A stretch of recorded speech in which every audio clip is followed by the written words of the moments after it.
रामकृष्ण हरी माऊली. संत नामदेवाची कथा. कथेचे नाव आहे नामदेवाची सत्वपरीक्षा. बेदर येथील एका भगवत भक्ताच्या अत्याग्रहामुळे विठोबारायाच्या आज्ञेनुसार नामदेव महाराज त्या ब्राह्मणाबरोबर बेदर येथे जाण्यास निघाले. त्यांच्याबरोबर बरीच भक्त मंडळी होती. संबंध वाटेवर टाळ मृदुंगाच्या घोषात विठ्ठल नामाचा जय जयकार होई आणि मुक्कामाला कीर्तन होत असा कार्यक्रम करीत सर्व मंडळी बेदरच्या वेशीजवळ आली. बेदरच्या बादशाने हे सर्व दृश्य पाहिल्यावर त्याला एखादे सैन्यच येत आहे की काय असे वाटले. त्यांनी काशीपंतांना म्हणजेच आपल्या प्रधानजीला ताबडतोब पायदळीची एक तुकडी पाठवून चौकशी करायला सांगितले. खरी स्थिती कळाल्यावर काशीपंतांनी राजास सांगितले, आम्हा हिंदूचा देव विठोबा, त्याचा परमभक्त नामदेव आपल्या भक्ती मंडळासह भजन करत येत आहेत. ते सैन्य वगैरे काही नाही, काळजी करण्याचे मुळीच कारण नाही. पण त्या राजास हे काही पटले नाही. तो म्हणाला, कसला दास आणि कसला भक्त. जोराने गर्जना करीत मोठ्या दिमाकाने आमच्या राज्यात त्याने प्रवेश करावा हा आमचा अपमान आहे. त्याच्या ह्या उद्धटपणाबद्दल त्याला शिक्षा झाली पाहिजे. असे बोलून त्यांनी गारद्यांना बोलावून आणायला सांगितले. जा आत्ताच्या आत्ता त्या नामदेवाला आणि त्याच्या बरोबरच्या लोकांना गिरफ्तार करून माझ्यापुढे घेऊन या. त्या गारद्यांनी सर्वांना पकडून आणून मेंढराप्रमाणे बादशापुढे उभे केले. सर्व मंडळी घाबरून गेली.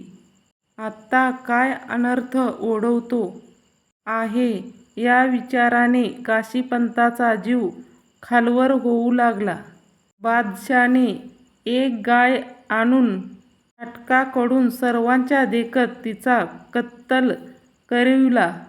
नंतर नामदेवास उद्देशून तो म्हणाला, तू खरा भक्त असशील तर ही गाय जिवंत कर, मग तुला आम्ही सोडून देऊ, नाहीतर तुम्हा सर्वांना बाटवून मुसलमान करून टाकू.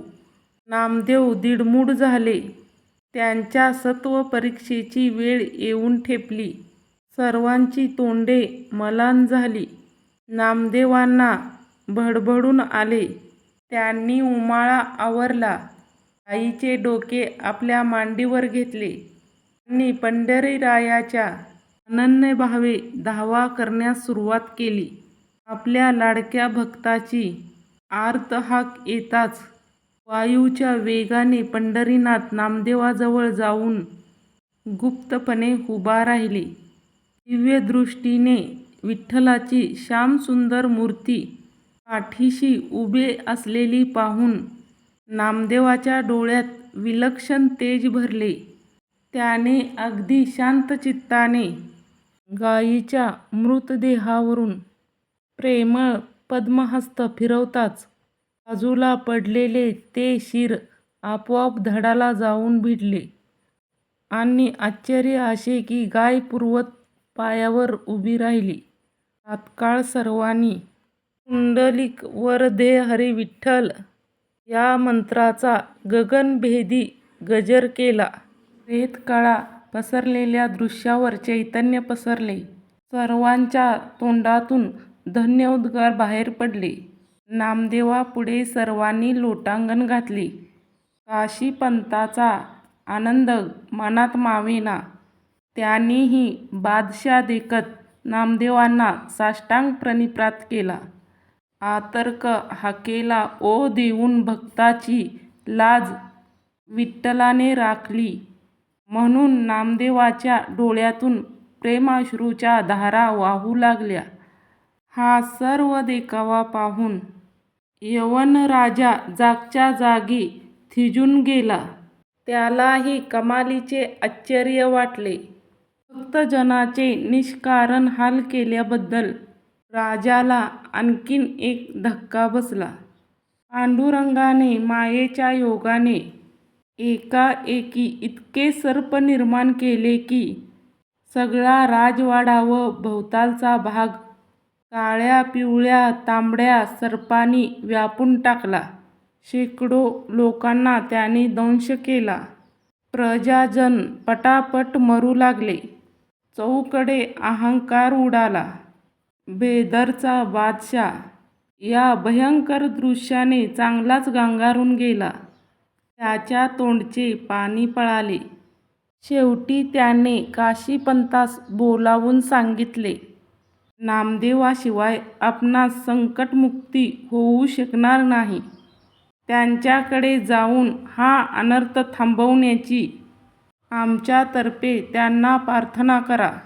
नामदेव महाराजापुढे काशीपंताने साष्टांग नमस्कार घातला आणि विनविले, महाराज, आम्हाला या अनर्थातून वाचविण्यास आपल्याशिवाय दुसरा कोण समर्थ आहे? आपणच आमचे त्राते. चहूकडे अहंकार उडालेला पाहून नामदेवाचे अंतःकरण द्रवले. त्यांनी मग प्रेताकडे कृपादृष्टी टाकून सर्वांना जिवंत केले. सगळे सापही जागच्या जागी अदृश्य झाले. बेदरचा बादशाह नामदेवाचे सामर्थ्य पाहून अगदी थक्क होऊन गेला. पण त्याचबरोबर मुक्त झाल्याबद्दल त्याला अतिशय आनंद झाला. त्याने नामदेवांना दरबारात बोलावून त्यांचा मोठा गौरव केला आणि पश्चाताप पावून क्षमेची याचना केली. रामकृष्ण हरी माऊली. कथा आवडल्यास कमेंटमध्ये रामकृष्ण हरी लिहा.